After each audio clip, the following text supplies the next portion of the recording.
नमस्कार मित्रों, स्वागत है आपका आपके अपने YouTube चैनल IQ रैंकर्स में। और ये IQ रैंकर्स का एकेडमिक चैनल है। यहाँ पर आपको कक्षा 6 से लेकर कक्षा 12 तक की सभी क्लासेस देखने को मिलने वाली हैं। उससे संबंधित जो भी नोट्स और PDF होंगे वो भी आपको यहाँ पर देखने को मिलेंगे। ठीक है, यहाँ हम बात कर रहे थे क्लास 10th के चैप्टर नंबर 9 की। चैप्टर नंबर 9 की फर्स्ट वीडियो आपको प्रोवाइड होगी, ये इसका सेकेंड पार्ट रहने वाला है। ठीक है, तो आज हम बात कर रहे हैं क्वेश्चन नंबर 12 की। ठीक है, क्वेश्चन नंबर 12 से लेके 16 तक के जितने भी क्वेश्चन हैं, 16 तक के, वो सारे के सारे आपको एक वीडियो में मिल जाएंगे। ठीक है, और ये सारे के सारे क्वेश्चन बहुत ही इंपॉर्टेंट क्वेश्चन हैं। 6 मार्क्स आपके यहाँ से पक्के हो सकते हैं। ठीक है, इस चैप्टर से 6 मार्क्स के क्वेश्चन आते हैं, 4 मार्क्स का भी क्वेश्चन आ जाता है। ठीक, तो करते हैं शुरू। 7 मीटर ऊंचे भवन के शिखर से केबल टावर के शिखर का उन्नयन कोण 60 डिग्री है और इसके पाद का अवनमन कोण 45 डिग्री है। टावर की ऊंचाई ज्ञात कीजिए। ठीक है, क्या कहा इन्होंने? 7 मीटर ऊंचा एक भवन है। ठीक, तो यहाँ पे एक भवन तैयार कर लेते हैं। ठीक है, ये क्या है? हमारा भवन है। ठीक है भैया, भवन, और भवन की ऊंचाई कितनी है? 7 मीटर। इसकी ऊंचाई कितनी है जी? 7 मीटर ऊंचाई है। ठीक, एक 7 मीटर ऊंचे भवन के शिखर से एक केबल टावर का, अब भवन के शिखर पे कोई बैठा है, यहां पे कोई बैठा है। ठीक है भैया, यहां कोई बैठा है। केबल टावर के शिखर का उन्नयन कोण, अब देखिए केबल टावर को मुझे बड़ा बनाना पड़ेगा। क्यों बनाना पड़ेगा भाई? देखो जरा, केबल टावर को बड़ा क्यों बनाना पड़ेगा? क्योंकि इन्होंने क्या कहा? इन्होंने कहा था 7 मीटर ऊंचे भवन के शिखर से आप देख रहे हो, और भाई केबल टावर है। और कल हमने बात की थी कि भाई आप क्या करोगे, जब उन्नयन कोण बनता है तो ऊपर की ओर देखोगे। तो अगर आप देखोगे तो यहां से ऊपर की ओर देखोगे, इसीलिए हमें क्या करना पड़ेगा, जो आपके केबल टावर है उसको बड़ा बनाना पड़ेगा। ये आपका क्या हो जाएगा? केबल टावर हो जाएगा। ठीक, केबल टावर। ठीक है, तो ये आपका क्या हो गया? केबल टावर हो गया। ठीक, अब 7 मीटर ऊंचा भवन हो गया, ये आपका केबल टावर हो गया। ये यहां पे बैठा हुआ व्यक्ति केबल टावर के शिखर को देख रहा है, तो ये आपकी दृष्टि रेखा हो गई। ठीक है, दृष्टि रेखा, दृष्टि रेखा। ठीक, और यहां पे ये क्या हो जाएगी? आपकी क्षैतिज रेखा हो जाएगी।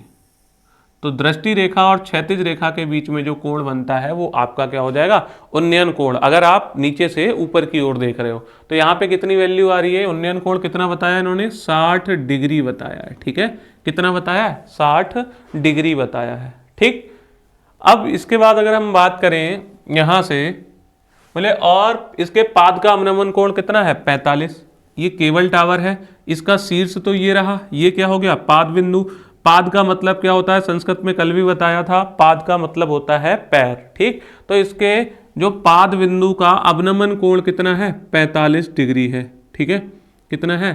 45 डिग्री। तो ये बंदा यहाँ पे जो बैठा है वो किसको देख रहा होगा? इसके पाद बिंदु को देख रहा होगा, निचले सिरे को देख रहा होगा। तो ये आपकी क्षैतिज रेखा। अब ये क्या हो जाएगी उसके लिए? दृष्टि रेखा। यहाँ से अगर नीचे की ओर देखा गया तो ये दृष्टि रेखा, और इसके बीच में ये जो कोण बन रहा है ये क्या बन जाएगा? आपका अवनमन कोण। और अवनमन कोण इन्होंने कितना बताया भैया? 45 डिग्री का। ठीक है, कितना बताया है? 45 डिग्री का। ये आपका उन्नयन कोण 60 डिग्री, नीचे से ऊपर की ओर देख रहा है। दृष्टि रेखा क्षैतिज रेखा के बीच में बनेगा उन्नयन कोण। ठीक है, और दृष्टि रेखा ऊपर होती है, क्षैतिज रेखा इसकी नीचे होती है उन्नयन कोण में। और दूसरा अवनमन कोण, ये आपकी क्या होगी? क्षैतिज रेखा। ये आपकी क्या होगी? दृष्टि रेखा। तो ये वाला कोण कितना हो जाएगा आपका? 45 डिग्री, और ये क्या हो जाएगा? अवनमन कोण कहलाएगा। ठीक है, अवनमन कोण की क्या खासियत होती है? इसमें क्षैतिज रेखा ऊपर होती है और दृष्टि रेखा कहाँ होती है? नीचे होती है। ठीक, तो अगर एक चीज देखो, अगर ये वाली चीज 7 मीटर है और ये वाली चीज और ये वाली चीज क्या है? ये क्षैतिज रेखा, ये भी क्षैतिज रेखा है और ये भी क्षैतिज रेखा है। तो भाई ये आपका जितनी एरिया, जितनी जगह ये होगी उतनी ही जगह ये होगी। ये भी कितना हो जाएगा आपका? 7 मीटर हो जाएगा। क्लियर है इतना? ये भी आपका 7 मीटर हो जाएगा। अब अगर मैं इससे ऊपर वाली चीज को, इसको क्या मान लूं? x मान लूं। क्या मान लूं? x मान लूं, या h मान लेता हूं, h। ठीक, और इसका नामकरण कर दूं मैं। ठीक है। तो नामकरण करने के लिए मैं एक कलर का यहाँ पे मैं क्या कर देता हूँ, इसका नामकरण कर देता हूँ ए, इसको बोल देता हूँ मैं बी, ये हमारा सी हो जाएगा, ये हमारा डी हो जाएगा, ये हमारा ई पॉइंट हो जाएगा। क्लियर है इतना? ये A B C D E हो जाएगा।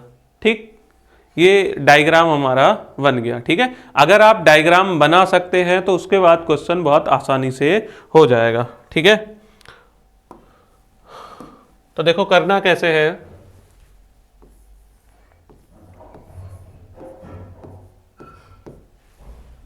हमने क्या माना है, ए बी माना, ए बी बराबर क्या है, माना ए बी बराबर एच है।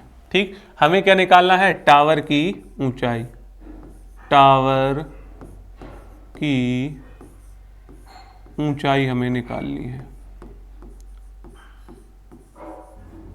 और टावर की ऊंचाई हो कितनी जाएगी, अगर आप देखोगे यहाँ टावर होगा कितना, ए से लेकर और सी तक, ये आपका टावर होगा, तो A B plus B C. ठीक है, टावर की ऊंचाई आपकी कितने के बराबर हो जाएगी, ए सी है टावर की ऊंचाई, और ए सी आपका हो कितना जाएगा, आप कहोगे जी A B plus B C हो जाएगा, A B plus B C. ठीक है, और ए बी कितना है, ए बी है कितना, ए बी आपने कहा जी एच है, और बी सी आपने कितना, बी सी आपका कितना आ रहा था, 7 आ रहा था। तो इतने मीटर ऊंचा जो हो जाएगा वो टावर हो जाएगा। इतनी बात आ गई समझ में।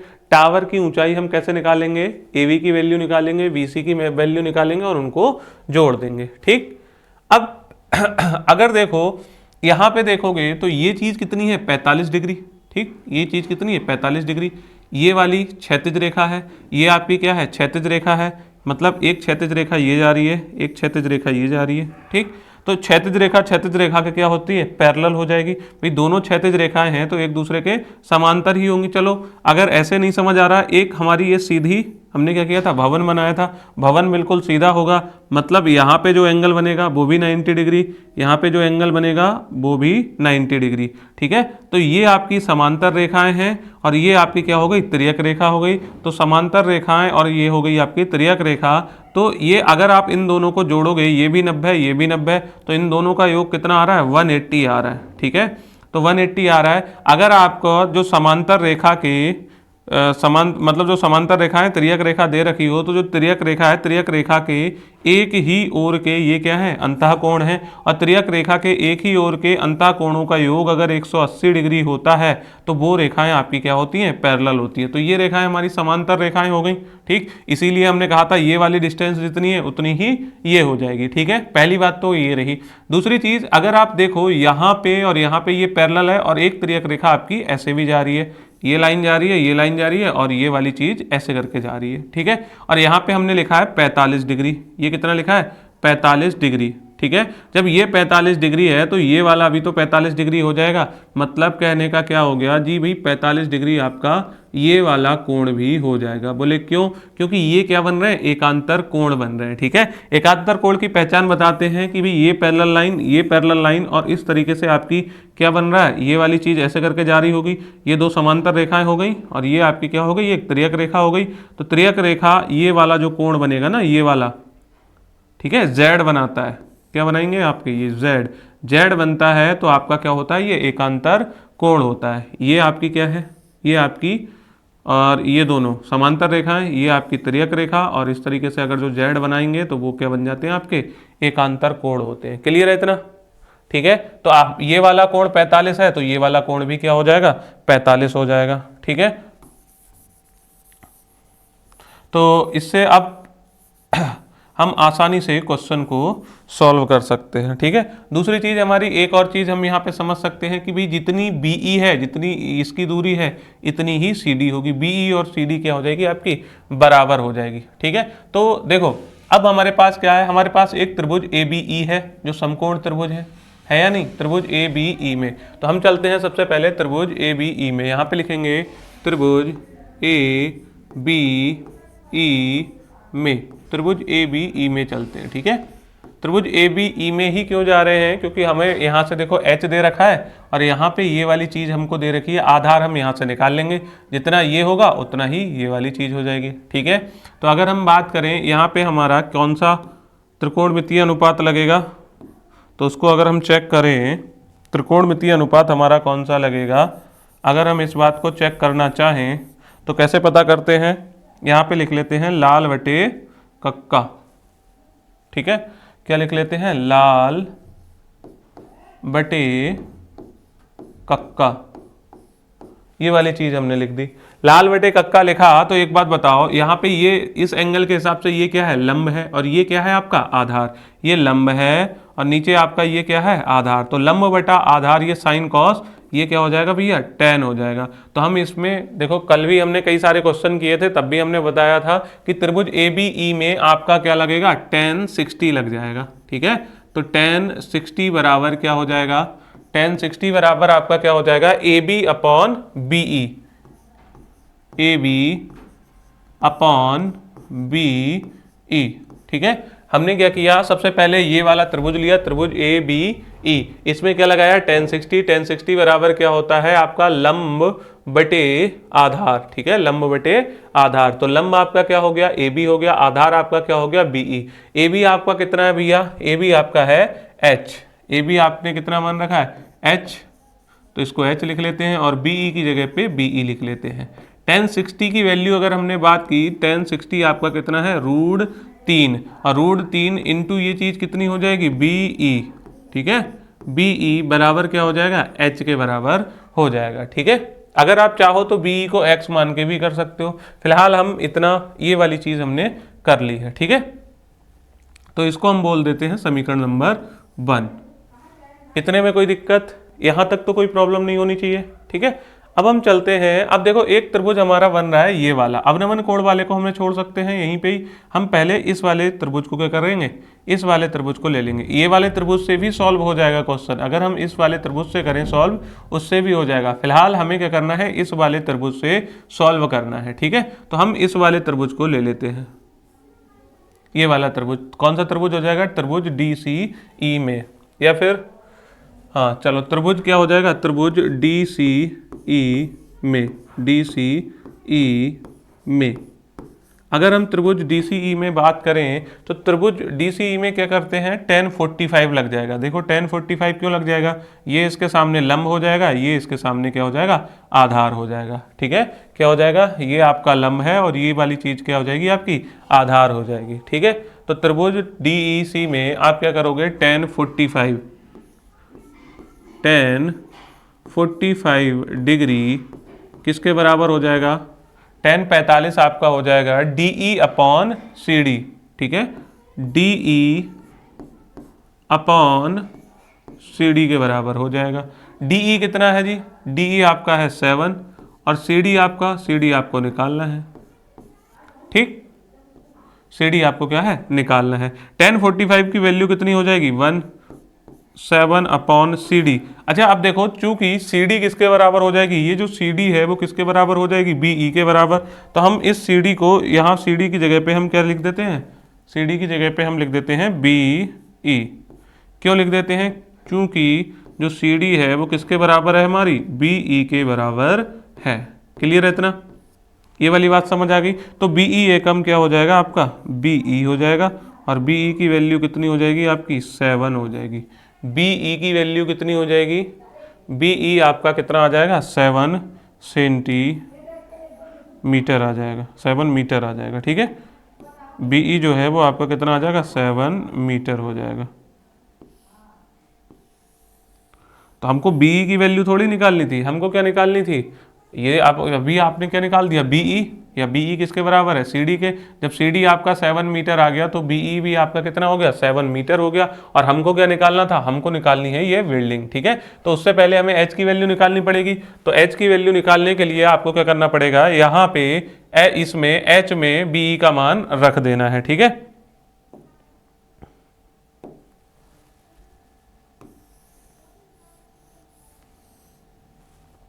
क्लियर है इतना।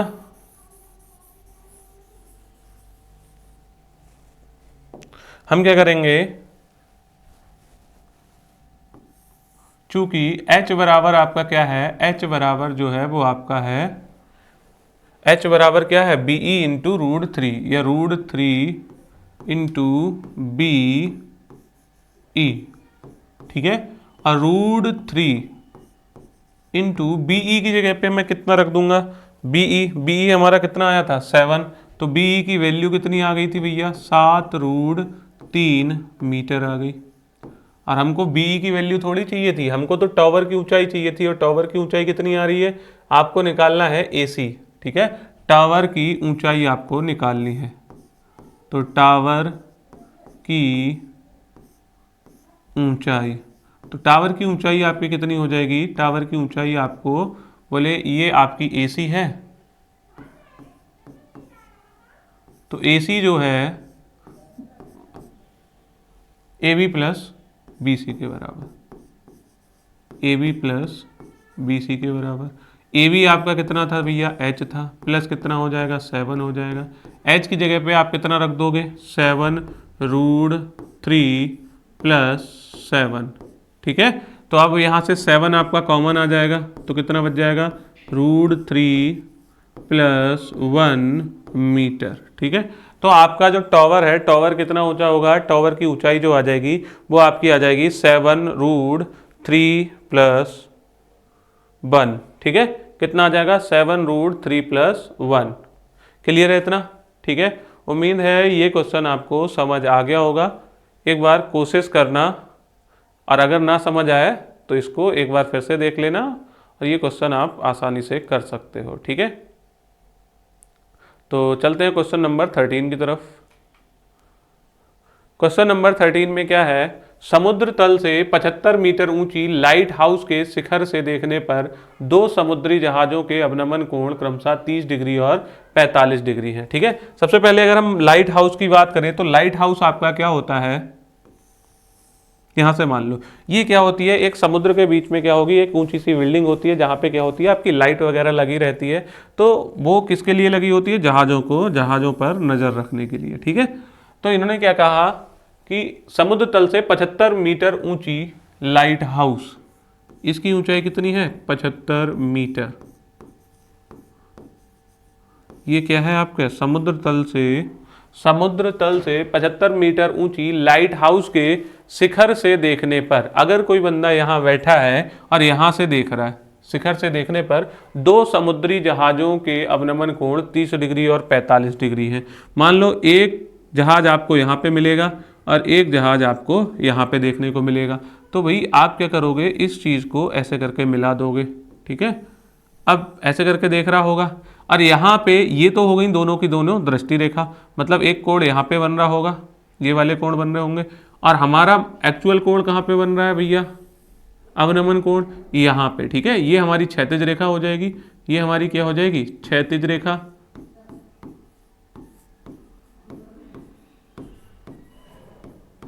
ठीक। ये क्या है आपकी क्षैतिज रेखा, यहाँ से इस पे निगरानी बनाए हुए है, यहाँ से इस पे निगरानी बनाए हुए है। तो देखो यहाँ पे ये क्षैतिज रेखा और इसको देख रहा होगा ये दृष्टि रेखा, तो एक कोण तो आपका ये बनेगा, ठीक है। और ये जो कोण बनेगा वो कितने डिग्री का होगा देखो, और एक कोण आपका क्या बने, ये आपका हो जाएगा 30 डिग्री का। क्यों, क्योंकि ये क्या है छोटा कोण है, तो छोटा 30 और 45 में जो छोटा होगा उसको 30 डिग्री, भाई 30 और 45 में 30 छोटा है, तो इसको हमने ये नाम दे दिया।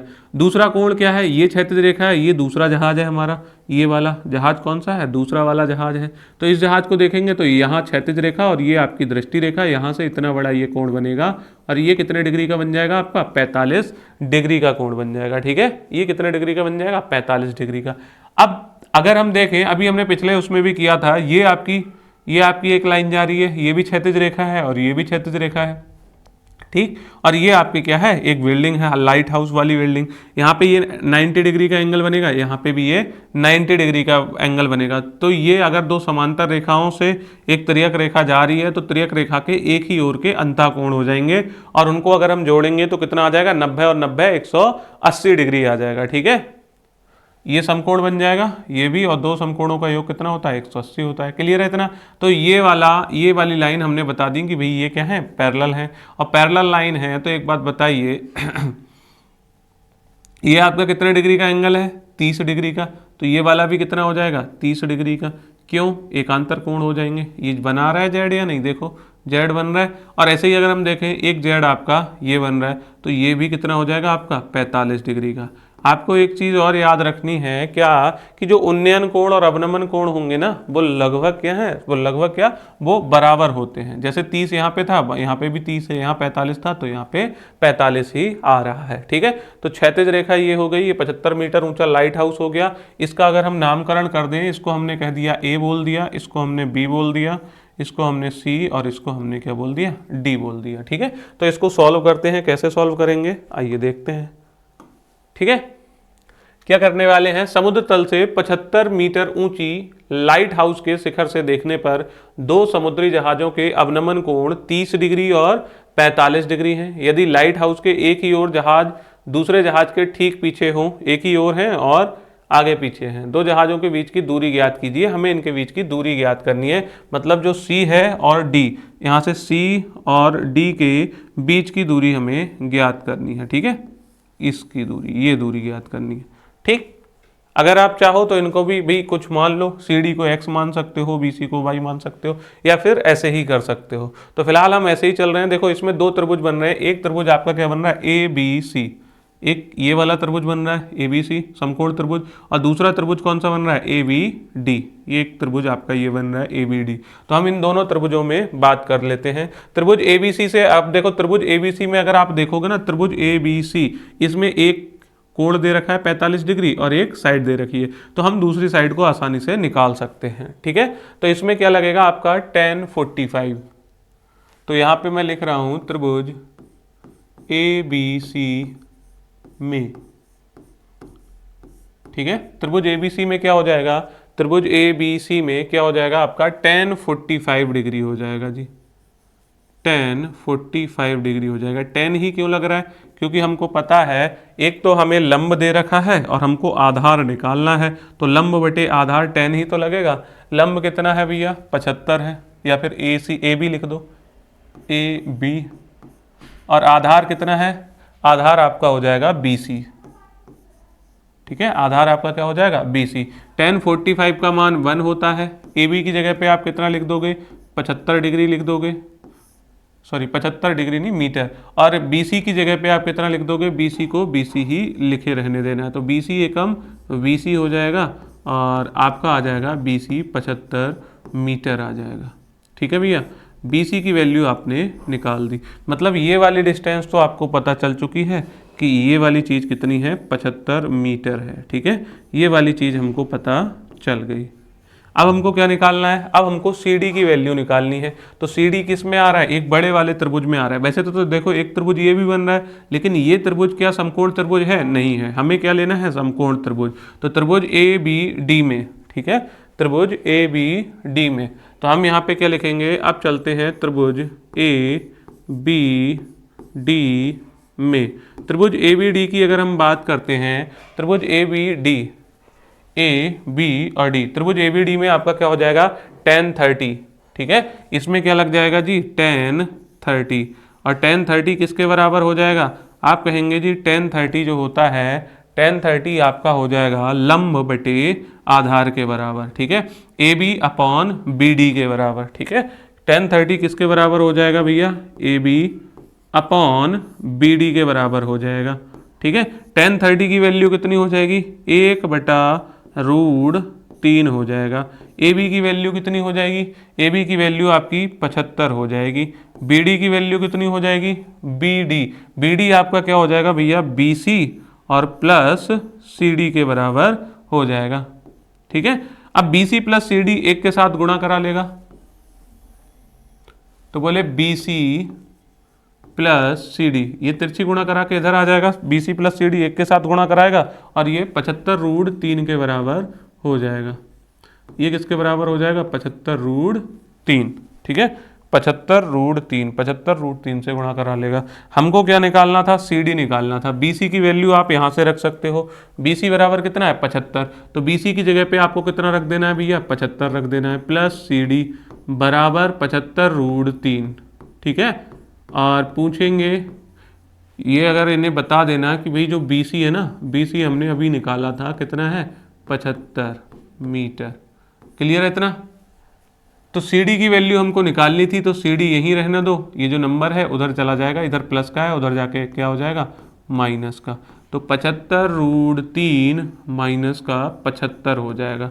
ठीक है, तो सी डी जो है, सी डी की वैल्यू कितनी आ जाएगी 75, ब्रैकेट में कितना हो जाएगा √3 माइनस 1 मीटर हो जाएगा। ठीक है, जो सी डी है, सी डी की वैल्यू कितनी आ जा रही है आपकी 75√3 माइनस 1 मीटर। और सी डी था क्या, सी डी आपका दोनों जहाज़ों के बीच की दूरी। ठीक है, तो अतः हम कहेंगे, अतः जो दोनों हैं, दोनों जहाज़ों के बीच की दूरी कितनी हो जाएगी, दोनों जहाज़ों के बीच की जो दूरी हो जाएगी वो कितनी हो जाएगी, वो हो जाएगी आपकी 75 ब्रैकेट में √3 माइनस 1 मीटर। क्लियर है इतना? ये आपका क्या हो जाएगा, आंसर हो जाएगा। ठीक, तो आप इस तरीके से अपना क्वेश्चन नंबर 13 कंप्लीट कर लेंगे। ठीक है, चलते हैं क्वेश्चन नंबर 14 की तरफ। क्वेश्चन नंबर 14 में क्या कहा गया है, बोले 1.2 मीटर लंबी एक लड़की। ठीक है, ये 1.2 मीटर लंबी एक लड़की, ये जो है वो लड़की को शो हो रहा है, शो कर रहे हैं। 1.2 मीटर लंबी एक लड़की भूमि से 88.2 मीटर की ऊंचाई पर एक क्षैतिज गुब्बारे को देखती है। भूमि आपकी ये रही भूमि, और भूमि से 88.2 यहाँ तक की बात कर रहे हैं। ठीक है, भूमि से 88.2 मीटर की ऊंचाई पर एक क्षैतिज रेखा में हवा में उड़ रहे गुब्बारे को देखती है। ठीक है, किसी भी क्षण लड़की की आंख से गुब्बारे का जो उन्नयन कोण है, गुब्बारे का उन्नयन कोण 60 डिग्री है। बोले अभी जो जैसे गुब्बारा आपका यहाँ पे 88.2 मीटर अभी कहाँ है, उड़ रहा है यहाँ पे, और यहाँ पे एंगल कितना है, ये एंगल की बात करें तो ये जी 60 डिग्री का एंगल बना रहा है। ठीक है, कुछ समय बाद उन्नयन कोण घटकर 30 डिग्री हो जाता है। अब ये जो गुब्बारा है ना, गुब्बारा उड़कर यहाँ आ चुका है, और जो एंगल था वो कितना बन चुका है, ये 30 डिग्री रह गया है। ठीक है, देखिए आकृति 9.13, तो ये जो आकृति है आप अपनी बुक में भी देख सकते हैं, 9.13 आकृति है। ठीक है, इस अंतराल के दौरान गुब्बारे द्वारा तय की गई दूरी ज्ञात करनी है। तो गुब्बारे ने कितनी दूरी तय की हमको ये बताना है। ठीक है, गुब्बारे ने तय की गई दूरी, अगर मैं इसका नाम दे दूं, मैं इसको डायग्राम को अगर मैं यहां बना दूं ना, तो डायग्राम हमारा है कैसा, एक काम करता हूं मैं इधर सॉल्व कर देता हूं। ठीक है, डायग्राम हमारा कैसा है, ठीक है, ये एक लड़की है, मतलब यहाँ पे गुब्बारा उड़ रहा है, एक बार गुब्बारा आपका यहाँ उड़ रहा था। ठीक, और यहाँ वो लड़की खड़ी थी ऐसे, ये कितनी थी 1.2 मीटर हाइट की लड़की थी, ये वाला। इसकी वैल्यू कितनी थी, यहाँ से लेके यहाँ तक गुब्बारा उड़ कितनी ऊंचाई पे रहा था, तो आप कहोगे जी 88.2 मीटर की ऊंचाई पर उड़ रहा था। ठीक, यहाँ पे देखोगे तो ये वाली चीज भी कितनी हो जाएगी आपकी 1.2 मीटर हो जाएगी। ठीक है, इतनी ऊंचाई ये क्या हो जाएगी आपकी 1.2 मीटर। यहाँ से जब इस गुब्बारे को देख रही थी जो 88.2 मीटर की ऊंचाई पे था, तो एंगल बन रहा था 60 डिग्री। ठीक है भैया, और जब यहाँ से इसको देखने लगी तो एंगल कितना बन रहा था, तो यहाँ पे एंगल बन रहा था 30 डिग्री। ठीक, इतनी बात आ गई समझ में। अब हम इसका नामकरण कर लेते हैं। यहाँ पे ये गुब्बारा उड़ रहा था, तो हम इसको बोल दें, इसको बोल देते हैं ए, इसको हमने बोल दिया बी, यहाँ पे सी हो गया ये, यहाँ पे आपका ये डी, इसको ई बोल देते हैं, इसको एफ बोल देते हैं, इसको जी बोल देते हैं। ठीक है, ये हमारा लगभग ऐसा डायग्राम बनेगा। तो जो डायग्राम है यहाँ पे आप चेक कर सकते हो, जैसा ये है वैसा ही आपका ये रहेगा। ठीक है, अब इसको हमें सॉल्व करना है। ठीक है, तो तो अगर सबसे पहले हम बात करें, ये जो BC है, BC और DE क्या हो जाएंगे, बराबर हो जाएंगे। 1.2 मीटर यहाँ पे है, 1.2 मीटर यहाँ हो जाएगा। तो अगर हम बात करें यहाँ पे, यहाँ एक आपका त्रिभुज बन रहा है, त्रिभुज कौन सा बन रहा है, BEF, ठीक है। इसमें ये जो FE की ऊंचाई हो जाएगी वो कितनी हो जाएगी, 88.2 माइनस 1.2 मतलब 87 मीटर, ठीक है। और यहाँ पे भी अगर हम AG की बात करें, AG भी उतना ही हो जाएगा, ठीक है। तो अगर हम देखें त्रिभुज ABG पहले ले लेते हैं, तो हम कहते हैं त्रिभुज ABG में, त्रिभुज ABG में क्या हो जाएगा, त्रिभुज ABG में, त्रिभुज ABG में क्या हो जाएगा, अगर आप देखोगे AG की वैल्यू कितनी हो जाएगी, तो आप कहोगे जी AG ना, जो AG है वो किसके बराबर हो जाएगा, वो आपका FE के बराबर हो जाएगा, ठीक है। एक सेकेंड, ये वाली बात को हम यहाँ पे कट कर देते हैं, पहले हम सिर्फ AG की वैल्यू निकाल लेते हैं, ठीक है। जो AG हो जाएगा, AG किसके बराबर हो जाएगा, ये वाला AG जो है वो किसके बराबर हो जाएगा, FE के बराबर हो जाएगा, ठीक है, FE के बराबर। और जो FE है, FE हमारा कितना हो जाएगा, FD माइनस ED, ठीक है, FD माइनस ED, ये हो जाएगा FD minus ED। FD minus ED का मतलब क्या है, FD तुमको कितना दे रखा है, 88.2 दे रखा है, और उसमें से अगर आप 1.2 को घटा दोगे तो कितना हो जाएगा, ये 87 मीटर हो जाएगा, ठीक है। तो अगर हम बात करें F ये रहा, E ये रहा, ये आपका 87 मीटर है, और AG आपका ये रहा, ये भी आपका कितना है, 87 मीटर है, ठीक है। तो अब हमको एक तो ये वाली चीज़ की ज़रूरत थी, तो अब हम चलते हैं त्रिभुज ABG में। हमको निकालना क्या है वैसे, G से लेकर E तक की दूरी, ठीक है, G से लेकर E तक की दूरी निकालनी है हमको, GE की वैल्यू चाहिए, क्योंकि दो गुब्बारे, भाई ये आपका गुब्बारा अभी पहले यहाँ पे था, इस जगह पे था, यहाँ पे उड़ रहा था, उड़ते उड़ते कहाँ पहुँच गया, यहाँ पे, तभी उसके आँख का जो मतलब जो एंगल बन रहा था वो 60 डिग्री से 30 डिग्री हो गया। तो आपका जो GE है उसकी वैल्यू आपको निकाल के उन्हें बतानी है, ठीक है, GE की वैल्यू हमें निकालनी है। इतनी बात आ गई समझ में। तो अगर आप GE की वैल्यू निकालना चाहते हो तो सबसे पहले त्रिभुज ABG में से BG की वैल्यू आप निकाल लो। तो आप क्या कहोगे, त्रिभुज ABG में आपको GE की वैल्यू निकाल के इन्हें बतानी है। तो चलते हैं सबसे पहले त्रिभुज ABG में, ठीक है। तो त्रिभुज ABG की बात कर रहे हैं, त्रिभुज ABG में क्या हो जाएगा, tan 60, क्या लग जाएगा भैया, tan 60। तो ये tan 60 आपका क्या हो जाएगा, tan थीटा बराबर क्या हो जाएगा, लंब बटे आधार AG अपॉन BG। तो tan 60 जो हो जाएगा वो हो जाएगा आपका AG अपॉन BG। tan 60 की अगर हम बात करें, tan 60 आपकी वैल्यू कितनी है भैया, √3 है। AG की वैल्यू कितनी है, AG आपने बताया अभी 87 थी, AG आपका कितना था, 87। और BG की वैल्यू कितनी है, BG, तो BG आपको यहाँ पे निकालना है। तो BG, अब ये BG जो है इधर जाके क्या कर लेगा, गुणा कर लेगा। तो BG की मल्टीप्लाई हो जाएगी कितने से, जो BG है BG की मल्टीप्लाई हो जाएगी √3 से, और ये किसके बराबर हो जाएगा, 87 के बराबर हो जाएगा। तो BG जो आ जाएगा वो कितना आ जाएगा, 87 बटे √3 मीटर के बराबर आ जाएगा। BG की वैल्यू कितनी हो जाएगी, 87 बटे √3 मीटर। क्या हमको BG चाहिए था, ना जी, हमको तो GE की वैल्यू चाहिए थी, BG थोड़ी चाहिए, हमको चाहिए GE। और GE निकालने के लिए हमने BG निकाल लिया, अब हमको किसकी ज़रूरत है, BE की मिल जाए, तो BE में से हम BG को हटा देंगे और हमारा GE निकल आएगा। तो BE हम किस में निकालेंगे, त्रिभुज FBE में, ठीक है। तो हम अगले जो त्रिभुज है उसकी बात कर लेते हैं। कौन से त्रिभुज की बात करेंगे, त्रिभुज FBE में, FBE में, त्रिभुज FBE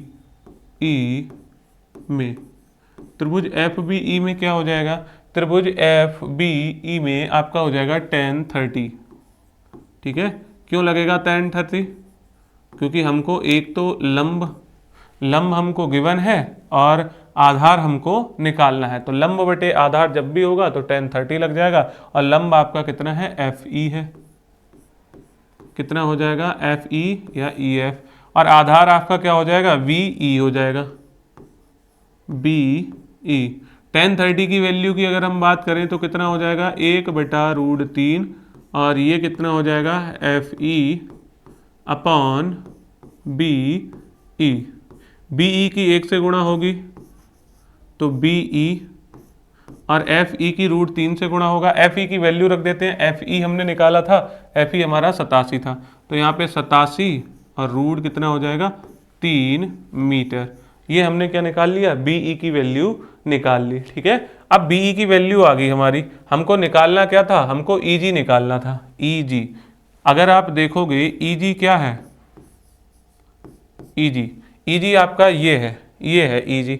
अब EG अगर आपको निकालना है या GE निकालना है, GE, ये आपका क्या है, GE, मैं इसे GE ही लिख देता हूँ। ठीक है, क्या निकालना है हमको, GE निकालना है, तो GE आपका ये रहा, G और E। GE आप किसमें, पूरे BE में से BG को घटा दोगे, BE में से अगर आप BG वाला हिस्सा, BE में से BG वाला हिस्सा का क्या कर दोगे, काट दोगे। ठीक है, तो आपका निकल जाएगा GE। BE कितना है, आप कहोगे जी 87√3, और BG कितना है जी, तो BG है आपका 87/√3। ठीक है भैया, 87/√3। 87 आप क्या कर लोगे, कॉमन ले लोगे, कितना बच जाएगा, √3 माइनस का 1/√3 हो जाएगा।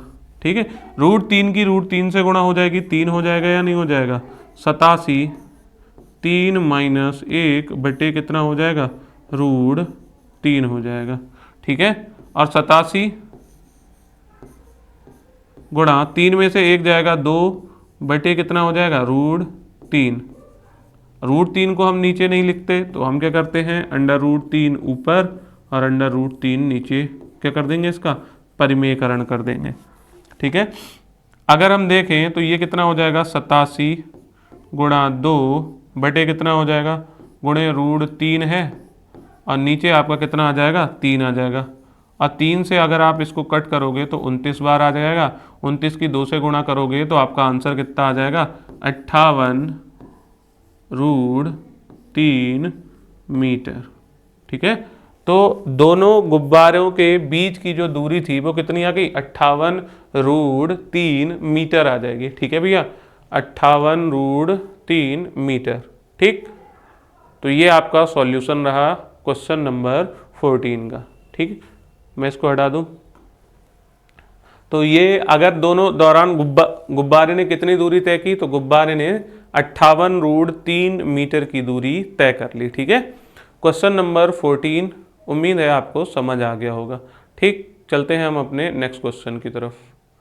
Question number 15। क्वेश्चन नंबर 15 में क्या है, क्वेश्चन नंबर 15 में कह रहा है, एक सीधा राजमार्ग एक मीनार के पाद तक जाता है। ठीक, एक मीनार है, एक मीनार मान लीजिए आपका, ये रही मीनार, मीनार के पाद बिंदु तक जाता है। एक सीधा सा राजमार्ग है जो क्या कर रहा है, मीनार के पाद बिंदु तक जाता है। ये आपकी मीनार रही, खड़ी है मीनार, और ये क्या है, राजमार्ग रहा जो उसके पाद तक जाता है। मीनार के शिखर पर खड़ा एक आदमी एक कार को, अब मीनार के शिखर पर एक आदमी खड़ा है, ये मीनार है, मीनार का शिखर ये रहा, तो मीनार के शिखर पर एक आदमी क्या है, यहाँ पे खड़ा हुआ है। मीनार के शिखर पर खड़ा एक आदमी एक कार को 30 डिग्री के अवनमन कोण पर देखता है। अगर मान लो यहाँ पे कार होगी, कोई यहाँ कोई कार होगी, और इस कार को ये आदमी यहाँ से देख रहा है।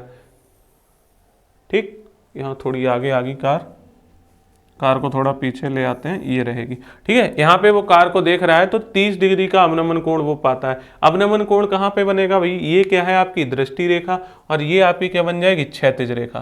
ठीक, ये आपकी क्या बन जाएगी, क्षैतिज रेखा, तो ये आपका कितना हो जाएगा, ये 30 डिग्री हो जाएगा। ठीक, ये क्षैतिज रेखा, ये दृष्टि रेखा, कितने डिग्री का कोण बन जाएगा, 30 डिग्री का कोण बन जाएगा। ठीक है, अवनमन कोण पर देखता है, और हमको पता है जब ये 30 डिग्री होगा तो सिंपल सी बात है ये वाली चीज भी कितनी हो जाएगी, 30 डिग्री हो जाएगी। अभी हमने पिछले सवालों में भी इस बात को डिस्कस किया था, ठीक है, क्योंकि ये क्या बन रहे हैं, एकांतर कोण बन रहे हैं, ठीक, जो कि मीनार के पाद की ओर एक समान चाल से जाता है। अब वो आदमी जो कार है, कार कहाँ आ रही है, इधर को आ रही है। 6 सेकंड बाद कार का अवनमन कोण 60 डिग्री हो गया। ये जो कार है इसका अवनमन कोण कितना हो गया, 60 डिग्री हो गया।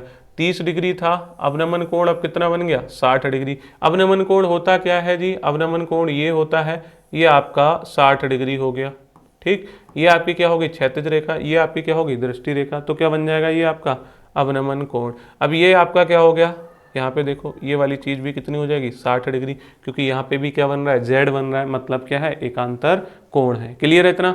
तो 6 सेकंड बाद कार का अवनमन कोण 60 डिग्री हो गया। इस बिंदु से मीनार के पाद तक पहुंचने में कार द्वारा लिया गया समय। यहाँ पे ये कह रहे हैं कि इन्होंने कितना टाइम लिया, यहाँ पे इन्होंने 6 सेकेंड का टाइम लिया। कितना टाइम लिया, 6 सेकेंड का टाइम लिया, ठीक। कितना टाइम लिया, 6 सेकेंड का टाइम लिया, ठीक।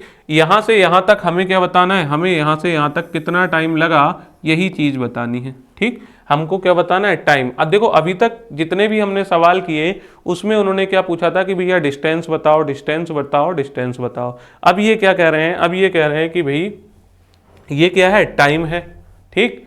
टाइम बता रहे हैं, और यहाँ से यहाँ तक चलने में टाइम की ही बात की गई है, ठीक है, कि टाइम निकाल के हमें बताओ कितना टाइम लगेगा, ठीक। और हमने अभी तक सीखा है सिर्फ और सिर्फ डिस्टेंस को निकालना। तो यहाँ पे भी हम क्या करेंगे, पहले डिस्टेंस को ही निकालेंगे, ठीक है। मीनार के पाद तक पहुंचने में कार द्वारा लिया गया समय ज्ञात कीजिए, मतलब यहां से यहां तक कितना टाइम लिया। मान लो, चलो इसको हम पहले क्या कर लेते हैं, एक बार फिर से पढ़ लो। एक सीधा राजमार्ग एक मीनार के पाद तक जाता है। एक सीधा सा राजमार्ग था जो मीनार के पाद बिंदु तक जाता है। मीनार के शिखर पर खड़ा एक आदमी एक कार को 30 डिग्री के अवनमन कोण पर देखता है, 30 डिग्री के अवनमन कोण पर देखता है, जो कि मीनार के पाद की ओर एक समान चाल से जाता है। जो कार है वो हमारी क्या है, एक समान चाल से चल रही है, ठीक है। तो 6 सेकंड बाद कार का अवनमन कोण 30 डिग्री से कितना हो जाएगा, 60 डिग्री हो गया। इस बिंदु से मीनार के पाद तक पहुंचने में कार द्वारा लिया गया समय, यहां से यहां तक तो इसे 6 सेकंड लग रहे हैं, यहां से यहां आने में, इस पॉइंट से इस पॉइंट को आने में कितना टाइम लग रहा है, हमको ये चीज बतानी है। तो अगर मैं इसका नामकरण कर दूं, मैं इसे क्या बोल दूं, ए बोल दूं, इसको बी बोल दूं, इसको सी बोल दूं और इसको डी बोल दूं, तो क्या कहूंगा कि भाई बी से सी तक आने में तो 6 सेकेंड लग जा रहे हैं, सी से डी तक आने में कितना टाइम लग रहा है हमको ये बताना है, ठीक है। तो इसको सॉल्व करेंगे। सॉल्व कैसे करेंगे, देखो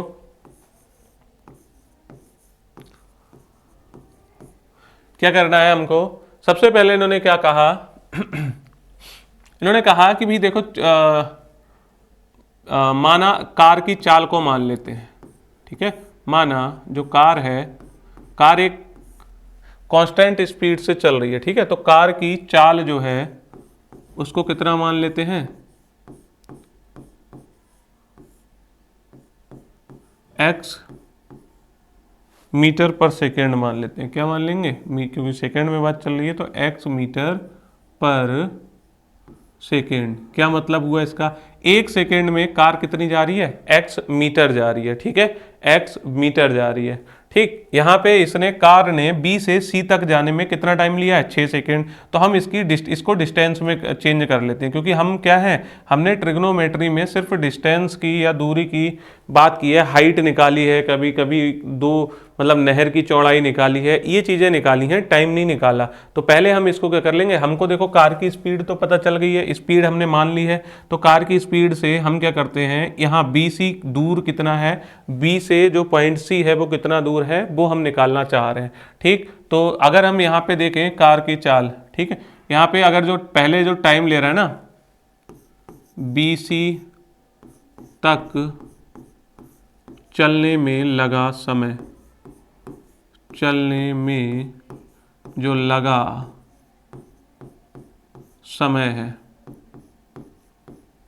वो कितना है भैया, वो आपका हो जाएगा 6 सेकेंड हो जाएगा, ठीक। चाल क्योंकि क्या है, फिक्स्ड है, एक ही स्पीड में चल रहा है, वो कंटिन्यू चला जा रहा है, समान चाल से कार चल रही है, ठीक है। तो BC तक चलने में जो लगा समय है, तो समय कितना है 6 सेकेंड। तो दूरी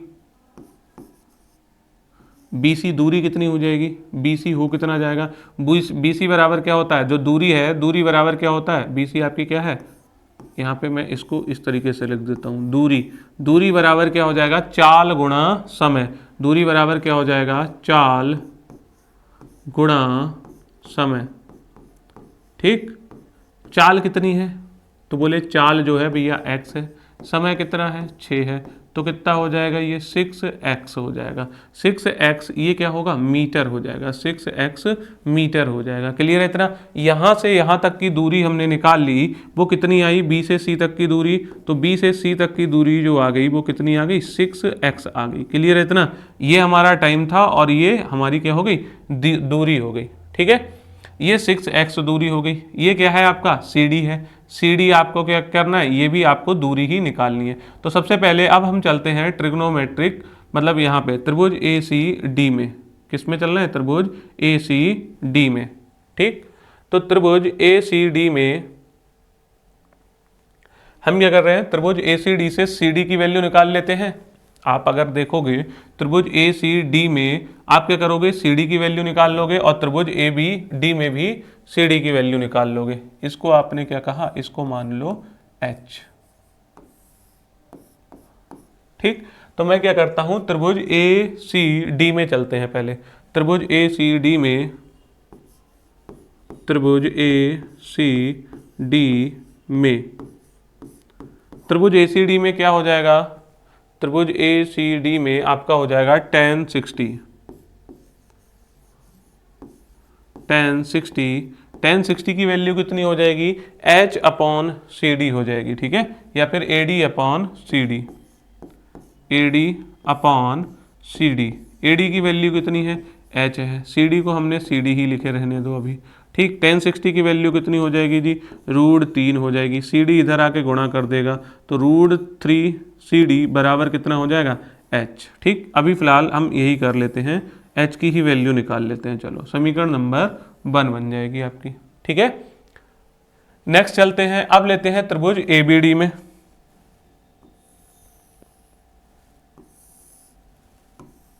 अब किसकी बात कर रहे हैं, त्रिभुज ABD में। त्रिभुज ABD में अगर आप देखोगे, त्रिभुज ABD में आप क्या क्या करोगे, त्रिभुज ABD में tan 30 लग जाएगा। tan 30 बराबर कितना हो जाएगा, देख सकते हो भैया, tan 30 बराबर कितना हो जाएगा, AD अपॉन BD। ठीक है, AD अपॉन BD। tan 30 बराबर AD अपॉन कितना हो जाएगा, BD हो जाएगा। ठीक, और tan 30 का मान कितना है, 1/√3। AD की जगह पे हमने कितना लिखा था जी, H लिखा था। BD की जगह पे हमने कितना लिखा था, BD को हम BC प्लस CD लिख सकते हैं, BC प्लस CD लिख सकते हैं। ठीक है, और BC की जगह पे हमारा कितना आ रहा था, 6x आ रहा था। इसको पहले तो इधर तिरछी गुणा करा देते हैं, तो ये आपका हो जाएगा BC प्लस का CD किसके बराबर हो जाएगा भैया, √3H के बराबर हो जाएगा। ठीक है, BC की जगह पे आपको कितना रख देना है, 6x प्लस CD बराबर कितना हो जाएगा, √3 और H। ठीक है, √3H। H से H की वैल्यू किस में रख दो, समीकरण 1 से आप क्या करोगे, समीकरण 1 से, समीकरण 1 से H का मान रखने पर, H का मान रखने पर, ठीक है भैया, समीकरण 1 से H का मान हम यहाँ पे रखने वाले हैं। क्या होने वाला है, अब देखो समीकरण 1 से H का मान अगर हम इसमें रख देंगे, H का मान, तो क्या हो जाएगा, 6x प्लस CD आपका था, CD बराबर कितना हो जाएगा, √3, और H की जगह पे आपको कितना रख देना है, √3CD, √3CD। ठीक है, तो 6x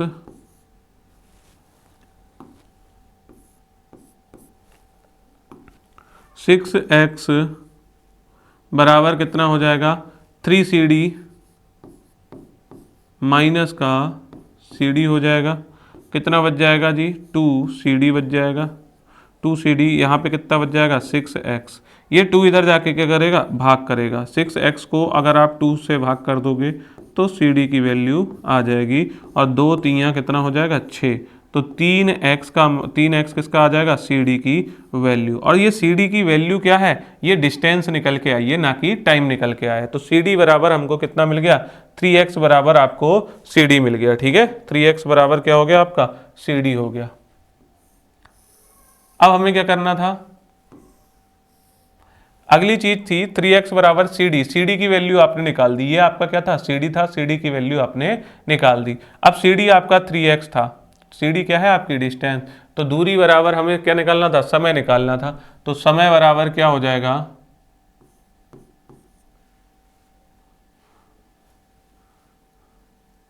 CD को जो चलने में लगा समय,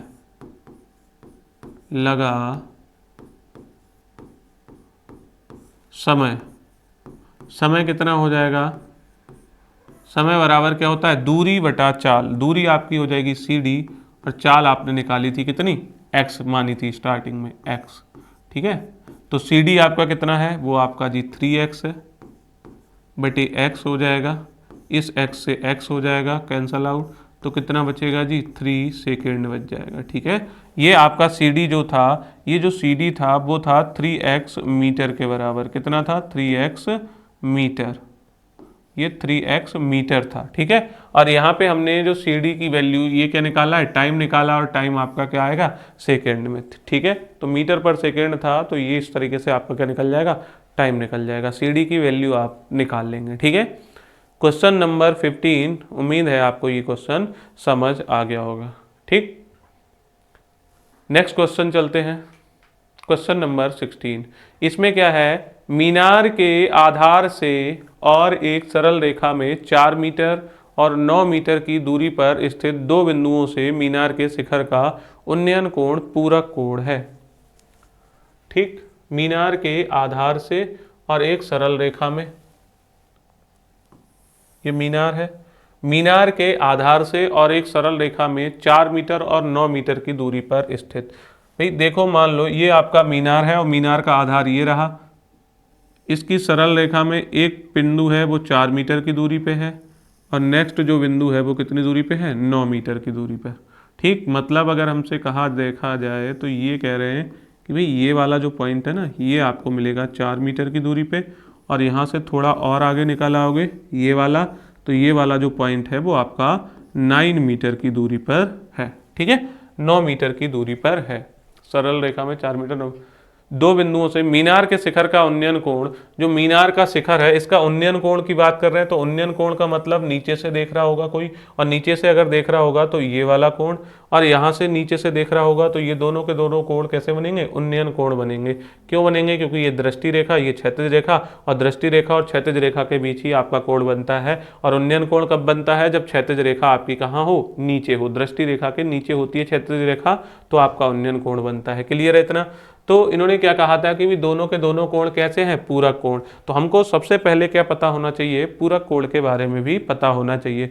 पूरक कोण क्या होते हैं, तो हमने आपको बताया है कि जब दो कोणों का योग आपका कितना हो, जब दो कोणों का योग आपका 90 डिग्री के बराबर होता है, तो वो दोनों कोण एक दूसरे के पूरक हो जाएंगे। मतलब कोण ए का पूरक कोण पूछा जाएगा तो कोण बी हो जाएगा, कोण बी का पूरक कोण पूछा जाएगा कोण ए हो जाएगा। कब, जब इन दोनों को जोड़ के 90 डिग्री आ रहा होगा तब। ठीक है, तो अब हम इस बात पे जब पहुंचे तो हमने कहा चलो मान लेते हैं कि भाई एक एंगल ए है, एक एंगल थीटा मान लेते हैं, एक एंगल क्या मान लेते हैं, यहाँ पे थीटा मान लेते हैं।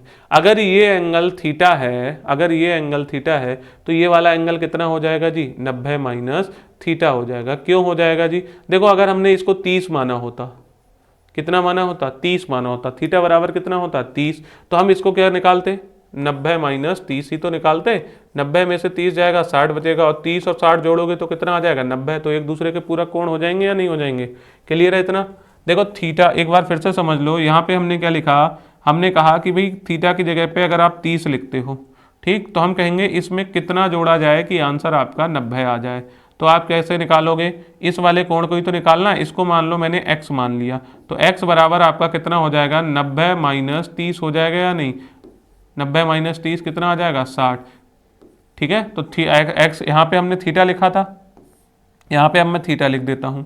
तो थीटा प्लस एक्स का मान 90 है, एक्स का मान निकालने के लिए मुझे यहाँ पे क्या लिखना पड़ेगा, 90 माइनस थीटा लिखना पड़ेगा। इतनी बात आई समझ में। तो ये थीटा हो जाएगा और ये 90 माइनस थीटा हो जाएगा। और ना मानो तो इनका योग करके भी देख सकते हो भैया, थीटा प्लस 90 माइनस जो थीटा हो जाएगा, दोनों को जोड़ के कितना आ जाएगा, दोनों को जोड़ के आपका 90 आ जाएगा। ठीक है, तो अगर दो कोणों का योग 90 डिग्री आता है तो वो एक दूसरे के पूरक कोण कहलाते हैं। ये वाली बात हमको याद रखनी है। अगर ये वाली बात याद होगी तभी हम इस क्वेश्चन को आसानी से कर पाएंगे। अब करेंगे कैसे इसको, देखो सबसे पहले इसका क्या कर लेते हैं, थोड़ा सा नामकरण कर लेते हैं। ए बी सी और क्या हो जाएगा, ये डी हो जाएगा। ठीक है, तो क्या करते हैं, त्रिभुज ए बी सी में क्या लग जाएगा, देखो हमको क्या ज्ञात है, आधार ज्ञात है, लंब निकालना है। क्योंकि देखो दोनों में कॉमन क्या है, लंब ही है। ठीक, इन्होंने कहा था मीनार की ऊंचाई 6 मीटर, हमको ये बताना है कि भी ए बी जो है मीनार की ऊंचाई वो कितनी है, 6 मीटर है। तो ये मीनार की ऊंचाई हमको सिद्ध करना है। ठीक है, तो अगर हम बात करें सिद्ध क्या करना है, सिद्ध करना है क्या, कि भैया जो मीनार है ना, मीनार की ऊंचाई बराबर कितना हो जाएगा, 6 मीटर हो जाएगा। मीनार की ऊंचाई कितनी है, 6 मीटर। ये हमको क्या करना है, प्रूफ करना है। ये मीनार है, मीनार की ऊंचाई हमको 6 मीटर दिखानी है। ठीक, तो हम सबसे पहले चलते हैं त्रिभुज ए बी सी में। ठीक है, त्रिभुज ए बी सी में तो अगर हम ये काम करना है तो आप क्या करोगे, त्रिभुज ए बी सी में जा सकते हो। त्रिभुज ए बी सी में आप अगर आप क्या होगे, त्रिभुज ए बी सी में अगर आप जा रहे हो तो टेन थीटा, अब यहाँ पे अभी तक क्या दे रखा था होता, 30 डिग्री, 45 डिग्री, 60 डिग्री, कोई भी एंगल दे रखा होता। लेकिन इस बार इन्होंने क्या कहा कि भाई आप अपने हिसाब से ले लो, बस दोनों को जोड़ के 90 आना चाहिए था। तो हमने कहा भाई थीटा मान लेते हैं। तो टेन थीटा की वैल्यू हमें थोड़ी पता है, तो हम क्या करेंगे, टेन थीटा की एक्चुअल वैल्यू तो हमें पता है नहीं, तो हम इसे लिख लेते हैं टेन थीटा। त्रिभुज एबीसी में टेन थीटा, अगर टेन 30 लिखा होता तो हम लिखते 1/√3 हो जाएगा।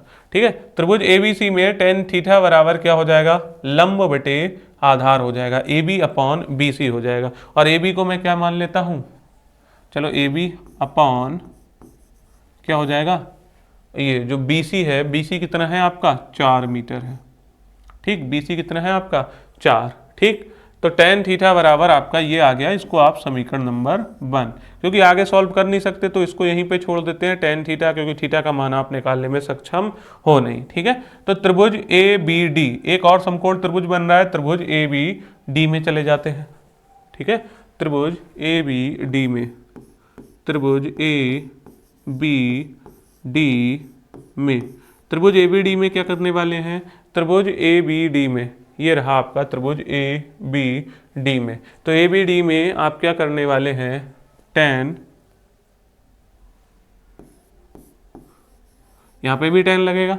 टेन क्यों लग जाएगा, क्योंकि लंब बटे आधार, लगा सकते हैं नहीं, कॉट भी लगा सकते हैं। फिलहाल हम टेन लगा लेते हैं। टेन 90 माइनस थीटा कितना हो जाएगा, लंब, लंब आपका क्या हो जाएगा, ए बी, और आधार आपका क्या हो जाएगा, आधार आपका हो जाएगा बी डी।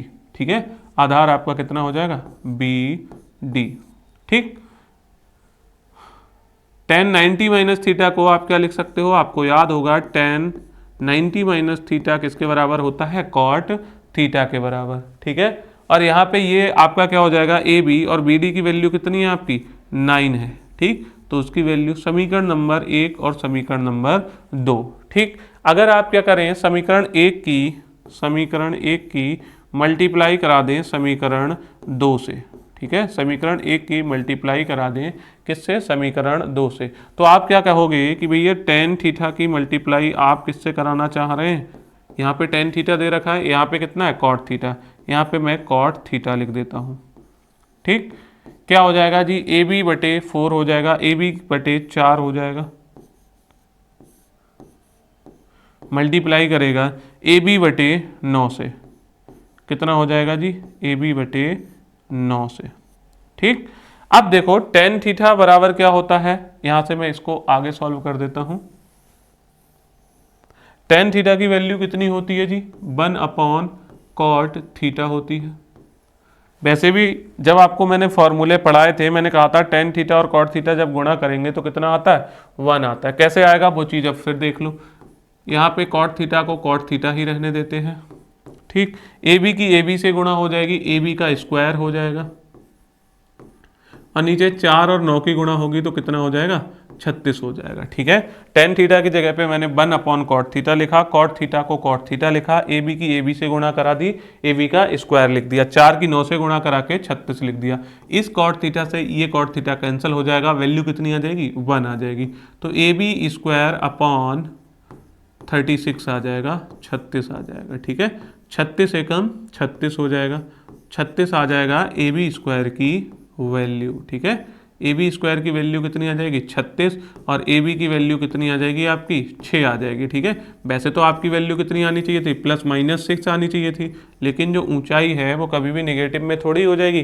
तो ए बी बराबर आपने 6 मीटर दिखा दिया, अतः हम कह सकते हैं कि भी जो मीनार की ऊंचाई है वो कितनी है, 6 मीटर। यही आपसे प्रूफ करने को बोला था। अतः जो मीनार है, मीनार की ऊंचाई है वो कितनी हो जाएगी, 6 मीटर हो जाएगी। ये वाली बात आपने प्रूफ कर दी। ठीक है, बराबर 6 मीटर।